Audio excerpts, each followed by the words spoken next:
Tita Tanya Chinita. Sino? Ako?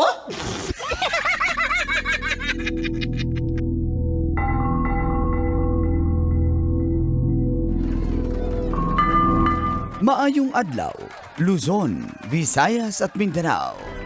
Naimbag na bigat, kada kayo, amin. Maray na aga sa inyo gabos. Naimbag sa mga pabigat. Hoy, hindi ka na. Ako si Manggas at welcome sa isa na namang edisyon ng Sino? Ako?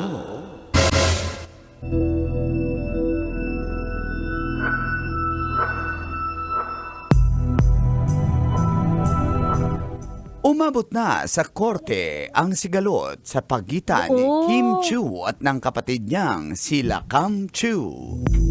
Sinampahan ni Kim ng reklamong qualified theft sila Kam sa Quezon City Prosecutor's Office. Matagal na ang usap-usapan ang matagal nang iniindang family problem ng kapamilya actress.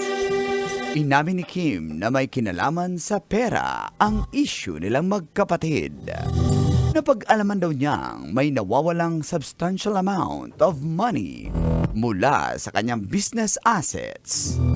Masakit daw para kay Kim ang pinagdadaanan nila ngayon nila Kam.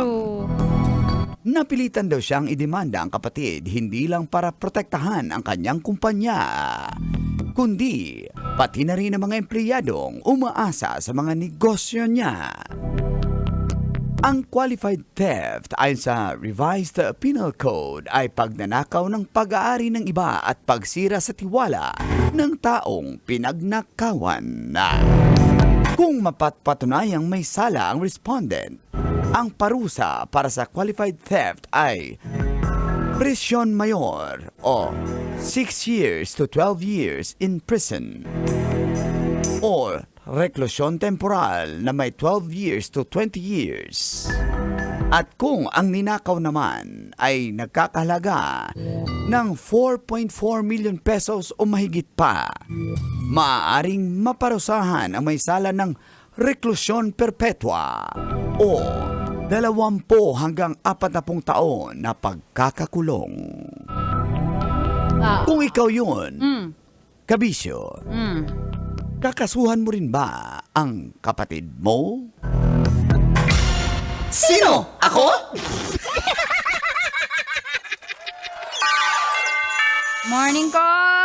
Kailangan ba bang i-memorize yan? Basic! Ay, mag-good morning ni Uncle. Good morning, good morning. Pero hindi Mga good ano morning sa kasi? mga Chu family. Oh. Nagising sila ang headlines. Parang ang lungkot no, na may ganong factor kapatid mo tapos... Oo. O ikaw, Tita Max, syempre may mga brothers ka, may ganong factor na walang pera, kakasuhan mo ba Siblings. brother mo? Oo. Kahit sino sa mga brothers mo, makakasuhan mo kaya? Gusto kong lumagay sa sapatos ni Kim, kaso hindi kasya. Okay, maniwala na sana ko yan. Pero totoo. Alam mo, habang nagtatanong ka, iniisip ko, kaya ko ba? Yung sa level ng relationship. But of course, hindi ako nagdududa sa kung anong merong level of relationship. Kasi feeling ko malalim din yung level of relationship nila. The fact na pinagkatiwalaan ni Kim ever since ng kanyang mga yaman. Totoo yan. So malalim yung pagtitiwala niya at maganda yung samahan nila. Pero dumating sa point, tingin ko, Ako ang ikaw. hirap. Alam mo, lagi ko nasasagot yung araw-araw mong tanong, pagdating talaga sa kapatid, siblings, O nahihirapan pamilya, ako. no? Oo. O siguro magdedepende sa halaga kung magkano kasi nawala. tag 1.5 lang, post lang sa Facebook. Ay, pinapahiya mo pa rin eh. Pero kung ganyan milyon-milyon ang nawala, O, kaya naman, di ba? dadaanin I ko don't sa think- legal kasi lalo kung substantial, ibig sabihin malaking portion amount. talaga. Tingin ko, oo, legality. Dadaanin ko sa legal kasi hindi naman barya lang, hindi naman 6 digits That's lang the eh. point. Dadaanin ko sa legal para That's the point. mag-heal tayo pareho. Kasi kung hahayaan ko lang, parang tinolerate ko na rin yung ginagawa mo. And also sa mga susunod, hindi ka matatakot. Bakit? Hanggang salita lang naman yan siya. Hindi niya naman tototohanin kakasuhan Ayan. ako. So, to teach us both the lesson. Bakit both? Kasi sa akin, matututo na ako ngayon na wag fully trust. Imagine, kapatid Ilagay mo na yun, oo, ha? oo. Lalo pa yung mga babaero dyan. Dali! Ano na naman kinalaman ng grupo ko? Ay! Galaw-gaw! Yan ang aking party list, eh. Diba? Yung Babaero party list. Talaga? Oo, i-push ko na yan, oh. Sige. Totoo, masaklap kasi minsan, kaibigan mo pa lang or best friend mo, close friend mo, na pinagkatiwalaan mo, tas Hindi, parang may ganyang ginawa sa'yo. alam mo Mas minsan, kapatid mo. alam mo minsan, mas ma-okay pa talaga magtiwala sa mga best friends. Bakit? Sa mga kaibigan, sa mga hindi kadugo, mas masakit talaga yung backstaban ng mga magkakadugo. Kung kadugo, no? Oo. Mas masakit talaga. Kasi mga best friend, maintindihan mo, hindi mo sila kaano. Pero, Pwede silang magbago, di naman kayo magkadugo. Oo. Tingin ko. Or yung upbringing din, baka iba rin talaga sa paniniwala. Ikaw, Mang Kanor, kanino mo ba pinagkakatiwala yung mga yaman mo?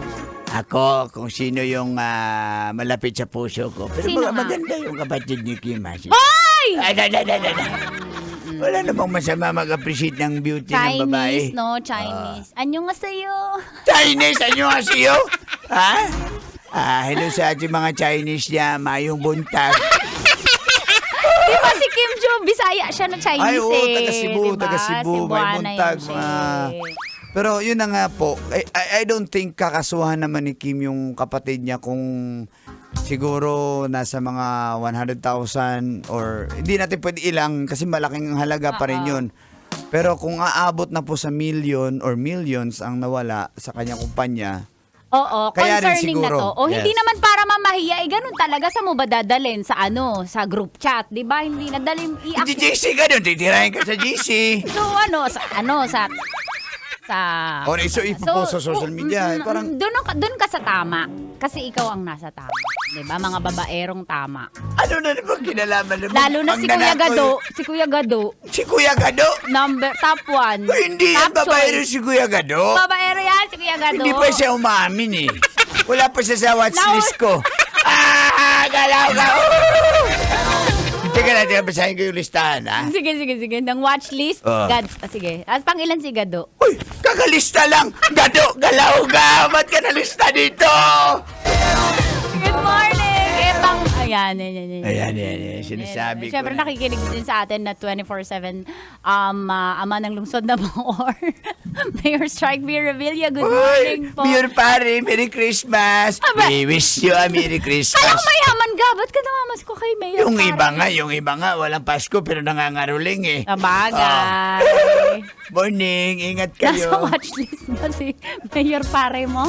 Wala rin siya dito. Uy, sandali, burahin ko. Si Gado yung binura ko. Wala nga, huwag siya kami pagbintangan, guys. Wala yung Chinese? Hindi, yung babaero. Singkit eh. Yung Chinese? Yung babaero. Ah. Chinito pala. Yung Chinese. Yung babaero. Gumano din yung mata ni Gado. Gumano, no? Galaw ka. Mata ng babaero? Mata ni Gado. Ay, sinali. The Chinese. Galaw ka. Shishi! Shishi? Shishi. Sabi nung Chinese? Sabi ng babaero. Ay, tinawag yung chicks. Grabe talaga. Tinawag ng babaero? Nung Chinese. May tiko yan. May tiko yung Chinese. Yung babaero. Para dikit ang chicks. Sa babaero. Basic. Basic. Hindi pa may daladalang tiko yan si Gado. Kawawa naman. No, wala akong kinalaman dito. No, burahin ko na yung pangalan. Yan, dali lang guys ha. May buburahin lang ako. Ayan. Wala na si Gado. Bumabalik talaga eh. Hindi, wala na doon. Binura ko na doon. Diba? Pag sa kanila nang galing yung ampaw eh. Sa Chinese nga. Sa babaero. Galante. Yung babaero. Yung Chinese. Basic. Kong hei pachoy! Sabi nung Chinese. Sabi ng babaero. Grabe talaga. Ang daming Daming panganay. Ang daming girls. Panganay. Nung babaero. Ng Chinese. Oo, kaya nga na lang one child policy na lang eh. Yung Chinese! Yung babaero. Ay, mami, pa ganyan pa yan siya. yung ganun Nahuli din. ng enforcer eh. Nahuli na yung enforcer. Yung Chinese? Yung babaero. Kaya pala. Ay, possession of illegal guwapo face. Yung babaero. Yung Chinese. Kaya pala. O, sige na kasi. Liit kita. Liit kita. Yung Chinese. Babaero. Si Direk Phil, Tama. siya kinig atin. Siya kinig. Siya Siya kinig. Siya ang chinito. Babaero. Galaw ka! Good morning, mga kabis. lang! Pasko na! Hi, Harry! Good morning! memorize yan! Basic! Eto, pakinggan muna natin. Mga kabisyo, pinagmamalaki po ng 90.7 Love Radio Manila ang Station ID 2025 namin. Pakinggan mo para ma-feel good ka at mag-good vibes at makalimutan mo yung mga babaero mong ex. Tayo'y magsama-sama.